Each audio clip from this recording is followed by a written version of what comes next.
Hello, and welcome to Enlightened Empaths, your community for the spiritually awakened, where we discuss, explore, and connect with fellow empaths, healers, intuitives, and seekers. Hello, empaths. We hope you're having a beautiful week. Today, we're going to continue our discussion on ancestral healing. So if you missed last week's show, just hit pause and go listen to that one, because you're not going to want to miss this fabulous deep dive into the importance of healing and being the cycle generation buster in your own family, but also how to cultivate inner healing for your own unique spiritual path. So Denise, last week when we were talking about some of the things that connect past life healing and ancestral healing, and how a lot of this is all stored and uploaded to our higher 8th chakra. And I find that interesting, meaning that it's up there and we just have to use some of the techniques like journeying and meditation to really access those memories. Well, I think it's really interesting because I do have that logical, practical side of how are we finding these, and I've done a lot of regressions with folks over the years, and many people will say, "How do I know I'm not just making this up?" Because that's what it feels like, and it's that similar feeling of when you get an intuitive hit: is this real, or is it something I want? Is it something I'm making up? But there's usually a spontaneity to it, and we've talked about those tendencies before. But to me, it makes sense that if there would be, and what I'm finding in my own work is that I'm accessing things that I'm able to validate through research or through looking up that I have no conscious knowledge, training, or understanding of. So you've heard me yammer on and on and on. I've been able to witness this firsthand. It's fascinating. Like, you'll email me or we'll jump on a call and you'll say, "Oh, I got this name or this date in a meditation," and then you're able to validate it. It's been really, really cool to witness. Well, thank you, because it's also so fun. It's really fun. But I think that the idea that we have access to everything that we've ever experienced, and for some folks, they might do that through the Akashic records. So I was speaking with someone recently, and she said she had done this Akashic records, and she'd gone in and they showed her all the contracts from all of her lifetimes in this huge, giant pile. And then there were and they showed her a couple, like fanned out some pages and said, "This is what you have left to do in your lifetimes." But it was this ridiculous pile for that person. And it made sense. This is a very old soul, deep, has done a lot of work. So it's not so much of how we get there. It's a matter of the willingness and the intention of, I'm ready to face these things and do the healing that needs to happen. Oh, wow. I'm seeing like almost a cartoon image of someone at a desk, and the inbox is, super, super high. And it says, "This is all the work you have left to do." And the outbox of all the karma you've healed is like 4 pages. Well, can you tell us about the research you did into that idea of a multiple soul model? Yeah, and that goes back to Mongolian shamanism, where there's a model of Ami, Sold, and Suns, and that there's 3 souls that reside in the energy of the auric field that surrounds our physical body. And the Ami soul reincarnates. The soul, SULD, souled soul, it's kind of a tricky, resides in nature after death, and the Sun soul carries the collected experiences of past lives. So this Sun soul remains in the lower world, which is, shamanic upper, lower, and middle, the lower world between incarnations, but we can return it in spirit form to visit friends and relatives that are still in our ordinary reality. So under this belief system, that's where you would connect with your loved ones in spirit, your ancestors, all of that work. But this sphere of energy that's projected out from our auric field has an upright axis, and it's pierced by the 7 holes that align with the 7 major chakras. So this soul is at the crown chakra.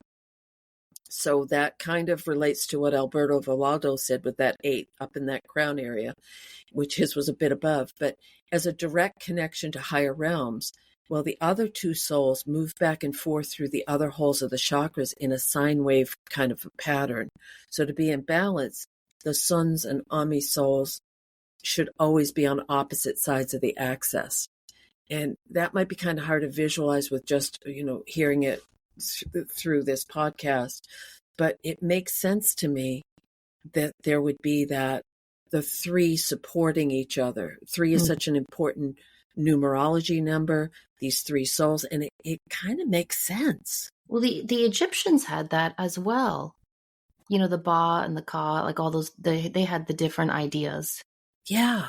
I think it's neat when you see that these different cultures had the same idea in a time when we weren't connected by, boats and planes and all of that.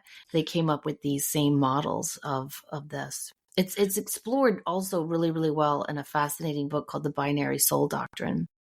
Oh, and when you and I've spoken with folks or we've taught mediumship, and we've said that there's a piece of our soul that resides on the other side, that resides in spirit, that resides in an upper realm or another dimension, so that we can access that and always go back like an anchor. I think this is another form of that. It's just it's the same concept with a different twist on it. Could it be similar to the Tree of Life in the Kabbalah? Oh, very, very much so. Incredibly so. So if there is validity to reincarnation and multiple lifetimes, how do we connect with an ancestor in the spiritual realm who has come back into another existence? Well, that I've wondered about that. And I've thought about that. Even people in my own life that, you get to a certain age, you have a little shelf life and you realize, well, did they come back already? Is there that piece that stays somewhere on the other side? So when we're connecting as mediums to someone's grandfather, great grandfather that would have been gone for decades and decades and decades, have they come back, but we're still able to connect with that essence, that seed light of who they are that stays on the other side? I think so. Yeah. I really do. I mean, we have, physicists today are talking about parallel lives and alternate universes. And even though our logical minds might struggle with this as being impossible or too out there, but if you are open to allowing your imagination to explore all of this and not see life as finite and definitive, it really can shed new light that life and death may be multiple continuous cycles of existence. Another, thought, because welcome to the pinball game in my head. I was thinking about, the collective energy, because that's a favorite topic of mine. But if we go back to spirit to become part of that collective, is one of the reasons that we come onto this planet or come into an existence is to experience the individuality of being separated from that collective. Yes, I think so. I think so. And then we bring what we've experienced back into that. And that's what we're tapping into as well when we get these insights or these journeys or these Akashic records. Everyone has uploaded to this huge, beautiful web that we instantly have access to. I read once that the story of Adam and Eve is really an allegory about that. Oh. And that when they were in the Garden of Eden and in perfect harmony, it was because they hadn't descended into the opposites of unions. And Eve eating the pomegranate, because we know it wasn't an apple, was really symbolic for descending into this world so that humanity could explore all aspects of knowledge. And that's what the tree of life represents in that story, is understanding not just the good days and the happy moments, but really choosing to descend into this world so that we can understand love and healing and peace in all its many, many facets, including its shadow sides. Right. And when you talk to little kids who still remember, or they'll bring up, oh, you were my mother before, or I remember when I rode a horse on the desert, or they'll bring back something that has absolutely nothing, and they're so clear and they're so vivid about it. They are still, to me, it feels like it's similar to that liminal state of dreaming where you're kind of conscious and you're kind of not. Mm-hmm. Yeah, exactly. The beautiful part of this is you can do the journey work. Where I do believe that there's continuous cycles of existence. I do think that we come back to do life lessons to learn, and that many of us are here on the planet right now because we came to help with this transition that is happening. And we've talked about that in multiple ways over multiple shows. So if you have to, I think so much of this comes back to trusting that power of your imagination as another tool to access your subconscious and the vastness that that collective offers. So, are you connecting with an ancestor or past life memory? We did in the class that we did last year, and I shared this in an episode, and it's still, this is one of the things that changed me greatly. Was we did an exercise where we said, please bring me back to where this started. And we chose something in our life that we struggle with, whether it was an emotional or something in our environment, whatever it might be. And I set that in and I went back and I met this, my mother is French Canadian. And I went back to this woman and she told, and you've known me a long time. Names are not my forte. I got a specific name and she said it started with me. And then I was able to go back and look into the ancestry and find this woman's name, like literally find her name, which I don't know, it blew my ass out of the water. I have. It blew my mind because a lot of women weren't even recorded in history back then. Yes. But kind of a tidbit, if you do have French Canadian, they have fantastic genealogy records because the Catholics were really, really hell bent on keeping good records. A lot of blasphemy with all those swears in there, wasn't there? I like being able to find validation for something. Long story short, when I connected with that person, that led to looking, what was it like to live in the 1700s? What was it really like to be? What was the environment like? You start to get to know these people, as beings, as they're not just a faded picture or they're not just a story that you heard. And you realize that they held the emotions that are a part of you right now. That's just trippy. It is. I mean, it really is.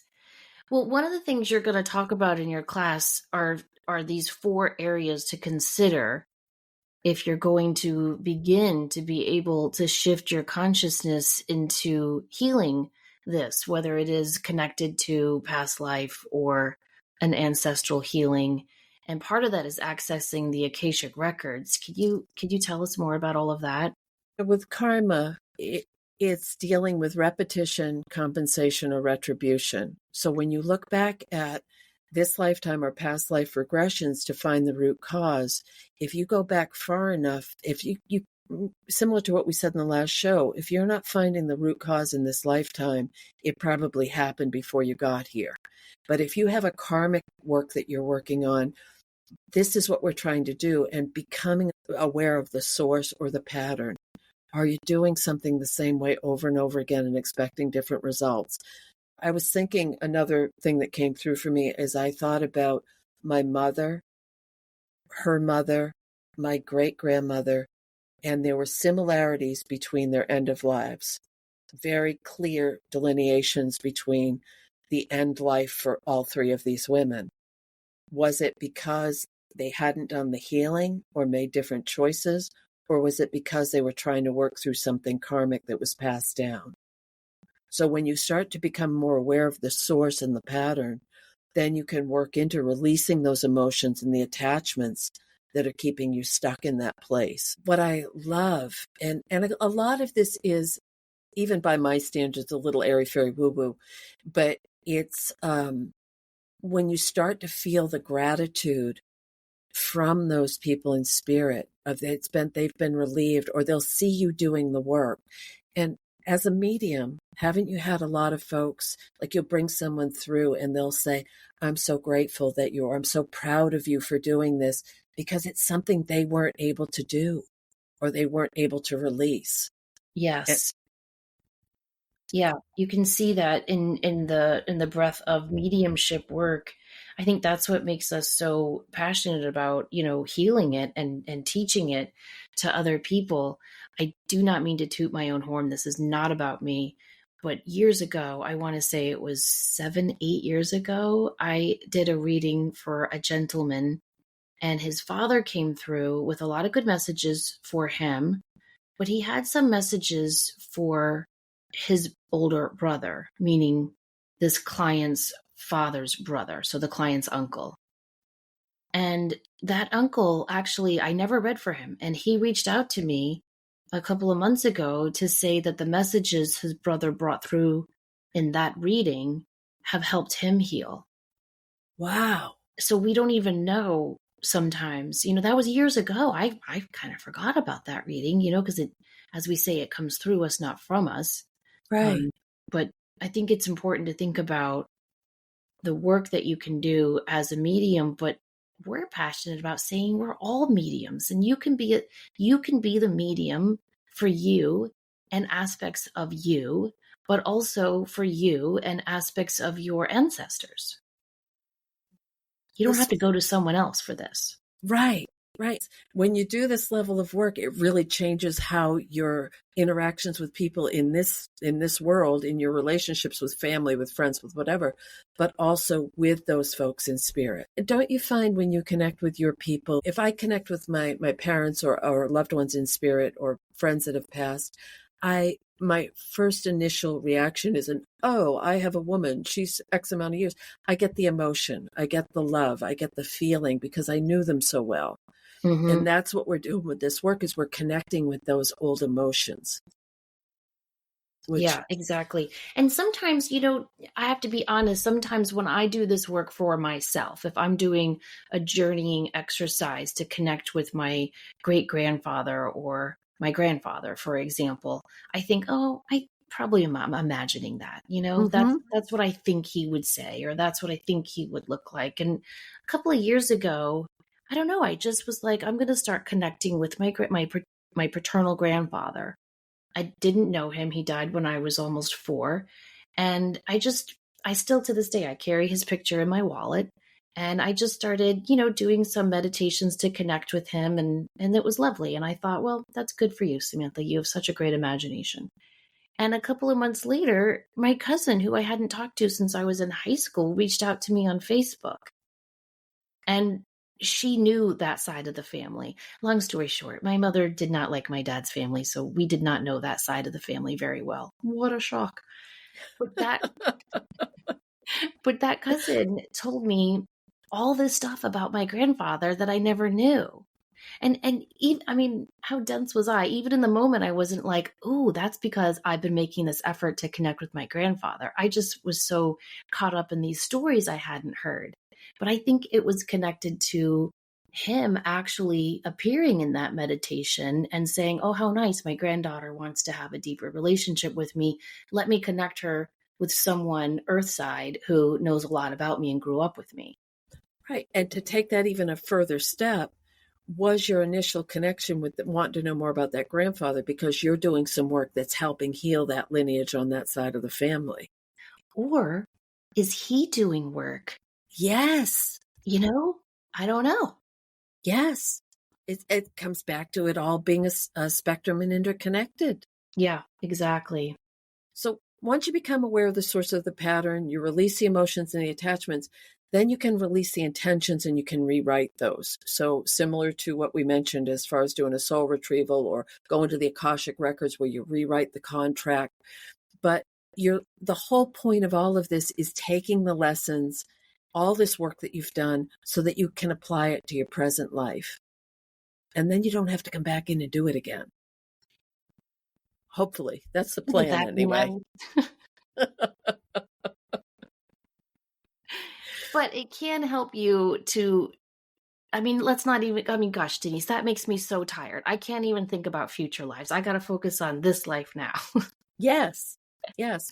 And But when we do this work, it can help you to heal a lot of things that are holding you back in this current incarnation.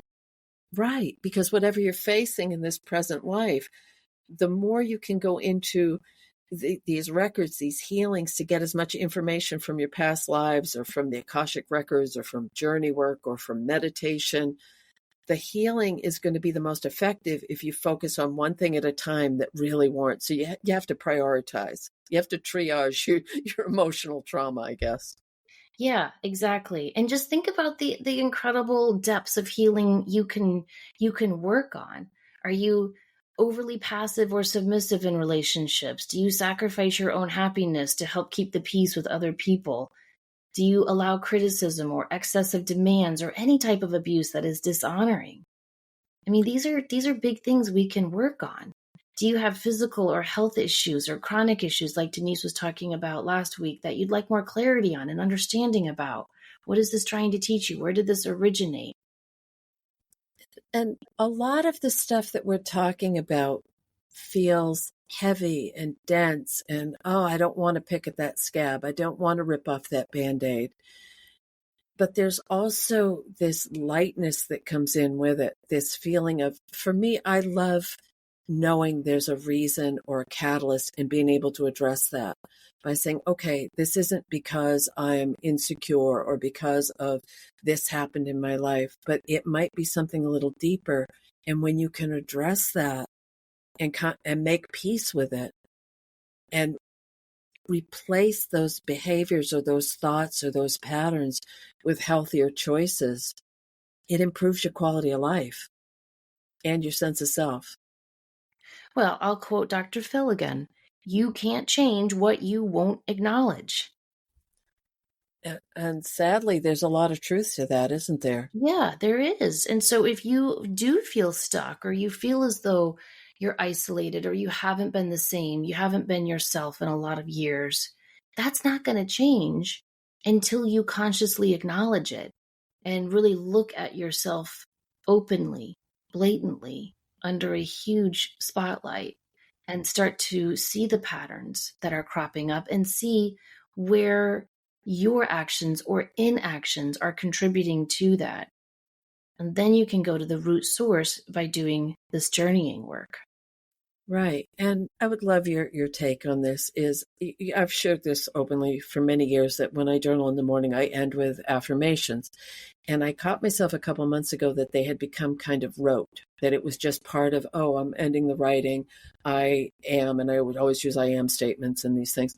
And then I realized, am I really using those as an affirmation, or is it just a rote response? So I switched them up because I think that's an important thing. If we're really working at releasing, at empowering ourselves, at taking back those pieces that are missing, we really have to feel it, but you have to start by letting go of the things that they're not working for you anymore. Yeah, we really, really do. And I think affirmations work whether you believe in them or not. It's getting it into that unconscious side of your brain. Right. But I understand what you mean where you're just kind of repeating something over and over and over again, but that's kind of what you have to do. Do you find when you do affirmations that you'll hit those lulls where it's kind of, okay, this is rote, but then you'll write it again that 58th day in a row, and all of a sudden you'll feel the impact of it, of what it really means? Yes, yeah. I take this one yoga class about twice a week, and half of it is just balance postures, and Oh, that's it's nice. yeah, it's very, very hard. Yeah. Very, very hard. And so what I do is I find my fixed gaze center point, but I'll use that time when, whatever, tree pose or dancer's pose or whatever it is. And I'll use that to repeat my affirmations. And Oh, I was doing it a couple of weeks ago and I clearly heard in my head, now repeat it 25 times. And you know how, again, I'm not like hearing voices, but you know when you get messages and it's like from your guide and it's like in your voice, but it's not your thought. It's just like a drop yep, in. Yeah, yep. it was like that. And I thought, oh, that's interesting. So I was just repeating those affirmations to keep my mind focused so I could hold the posture on one leg. But it's doing something even when you're doing it without the intention Do you know what And I'm saying? Like, I and wasn't repeating the affirmation to even embed it in my subconscious. I was just repeating it to distract myself so I wouldn't fall over. yeah, but I love that you were doing it while you were in a place where you're trying to maintain balance and center and groundedness, because it feels like that would really make it a stronger, like internalize the affirmation. Yeah, I'm hoping connecting it to body mind movement will do that. I love that. But apparently we have to repeat it a lot.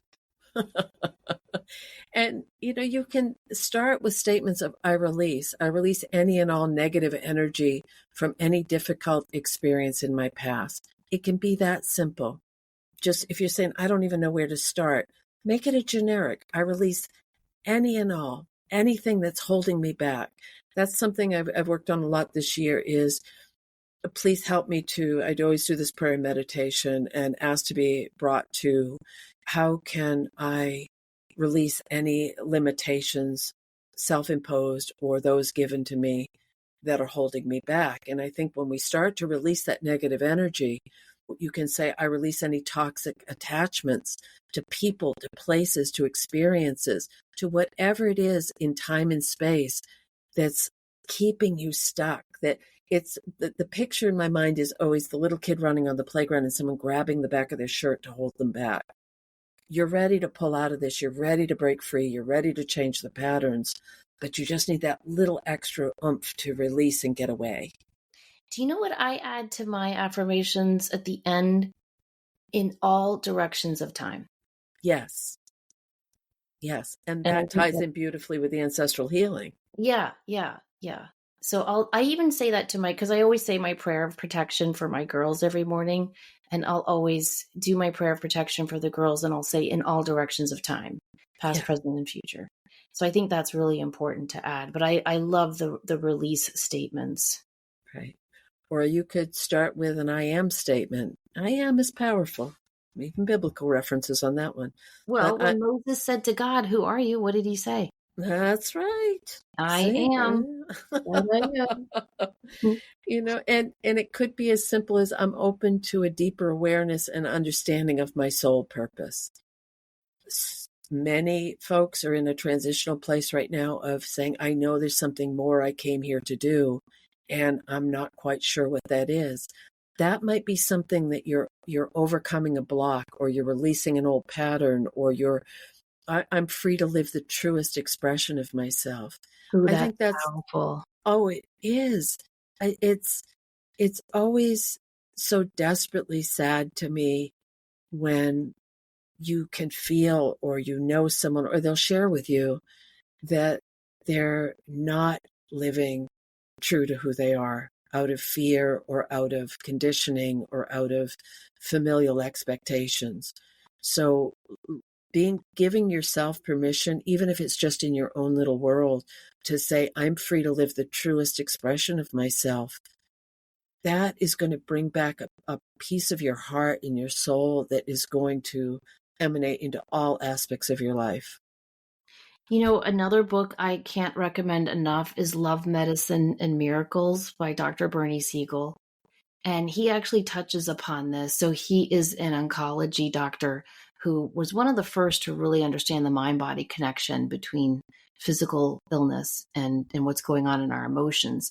And he would always say to his patients, when did you stop being you?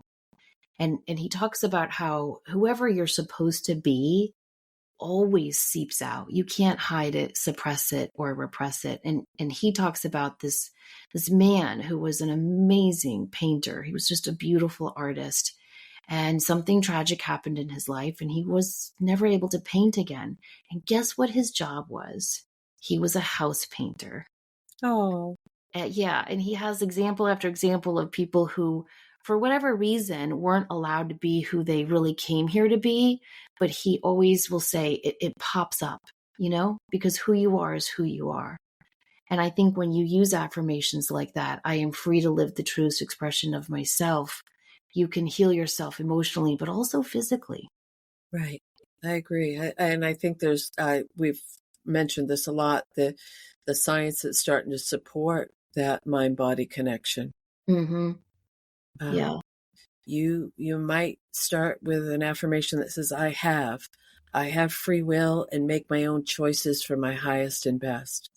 And that can be a biggie if you're coming from a lineage or from a family background or from your own life experience where you didn't feel that you had free will or able to make your own choices. How many folks are just, well, we do it this way in our family, or that's the expectation, and when you start to give yourself permission to reconnect with your own free will and your own choices, I think that's when you really start to step into your own and do the important healing you came here to do.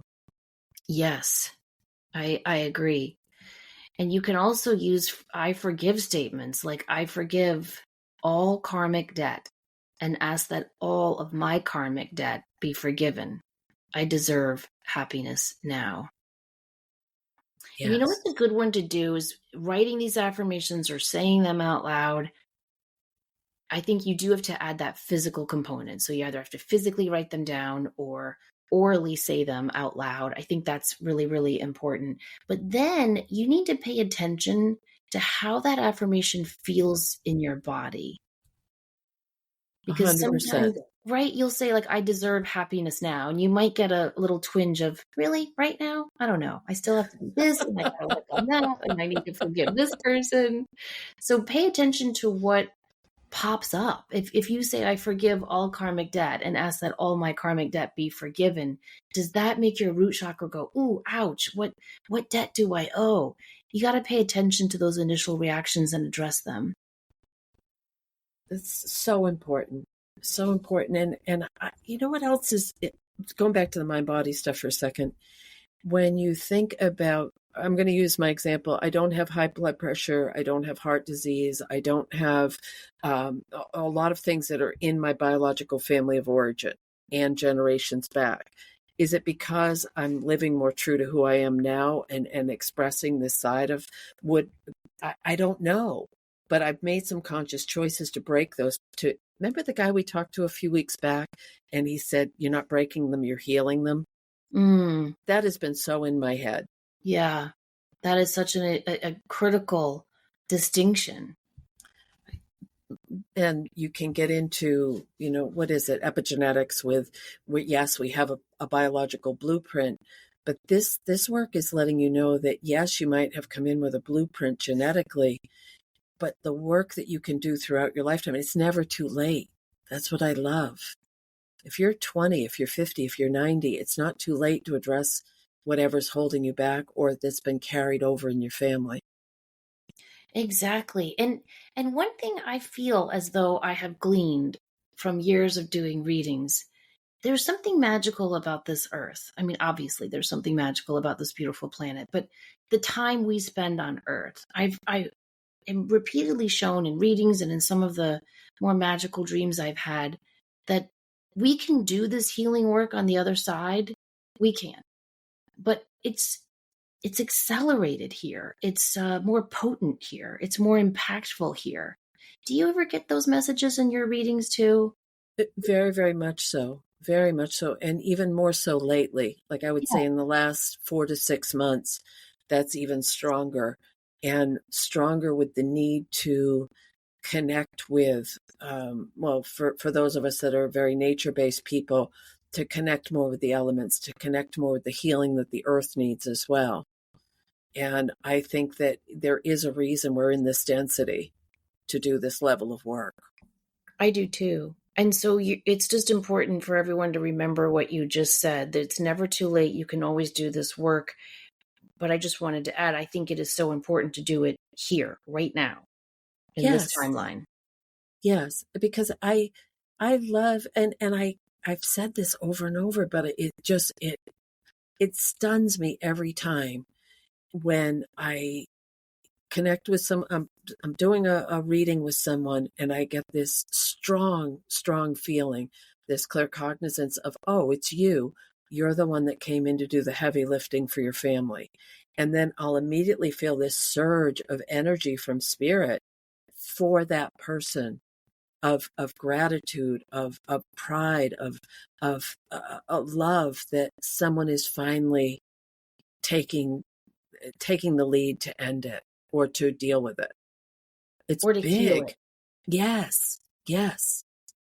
It is big. It is important work. And they're so Well, happy about it. well, yeah, because I mean, honestly, what like we said before, what's bigger than this?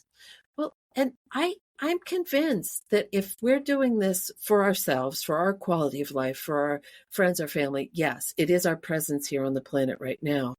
But are we also allowing those people in spirit, when they reincarnate, to come in with a clean slate and not have to deal with this stuff? I love that. I do too. I do too. And you don't know what it can do for future generations. Right. I mean, on a superficial level, my dad and his brother are the first people in that entire side of the family to go on to college. As a result, the next generation, my cousins and me, we all went to college, and most of us went on for graduate studies and higher learning, meaning that this generation that we've given birth to, college is a no, obviously, yep, we're going to college. And now graduate school is like, yeah, I'll probably do that too. I mean, both my niece and nephew have MBAs, and was like, yeah, that's what you do. So that's a very superficial example. But think about how if you're breaking or healing a generational pattern of just impulsive anger, what is that going to do for future generations? I mean, that's just a beautiful gift that you can give to yourself, to the past, but especially to the future. And I've said this to I've, I've lived it, but I've also said this to many people, is they may be considering, well, I'm not sure if I should have children because of the way I was raised or because of what I've experienced. But the beautiful, beautiful part of that is you know exactly what not to do. And I think that's a big part of this healing work as well, is that when you know that you can make choices to change the outcome that are going to impact other people. Mm-hmm. It's big. It's big work. It's big work. So when people sign up for your series of classes that's starting in September, what can they expect to learn? What will they encounter? Will they be meeting with other people in class? Will they be doing journeying work outside of class? Tell people what they can expect. What we do is we meet and we go over the handouts, the lessons. So it's every week. So you would get, say, on a Sunday afternoon, you'd get this packet of what's coming up for the following week. Every other week, there's an actual in-class meeting. Plus, there are practice exercises where we get together, we talk about things. There's a continual thread of people sharing their experiences. So there are in-class exercises, and there are also private work for you to do on your own. And it starts out with a deep dive into you and your genealogy, and you don't need to have a background or a tree. We work on that. And then you work into where did the patterns come in. So you look at your own life, and then you overlay that with what happened to your ancestors. So when you look at, oh, my grandmother, all her brothers went to war when she was my age that I went away to college. Is there something that happened in your age frame that correlates with what that grandmother experienced? So you kind of compare the timelines of what your people in spirit, and then we start the deep dive into how you heal that. So it sounds heavy, but it's really a lot of fun. Wow. And very, very insightful. And Yeah. I just think it's great to take that time to really learn these modalities and these methods, because it's another message we're sending to the universe of, I'm worthy of this. I'm worthy of this healing. Right. And for you, you love like meditation and chakra work and going into the crystal cave, and you know where to go to find that. So if you were working with a group of people and you shared that and someone said, oh, that really works for me, someone else might say, I love to journey. I love to do it this way. Someone else might say, nope, I always go to the Akashic Records. So if you get a little bite of all those different ways, you're going to find which one you want to strengthen for your own further work. Oh, that's so important. You've got to always be a student and learning different ways and trying different things and remembering that there's always more to learn. There's always Exactly. more work to do. But I do think if we just mentally in our own head, you can do it through meditation, you can do it through prayer, through intent. But if you just send out the message to your ancestors that I'm working on healing this, and then watch and show up, watch what shows up in your own life. It's pretty mystical because they will respond. I've seen it happen in my life. I've definitely seen it, and I'm witnessing it now happening in your life. Yeah. And I think that's just a great thing for anyone to try. Who knows? They might even pop in on Facebook for you.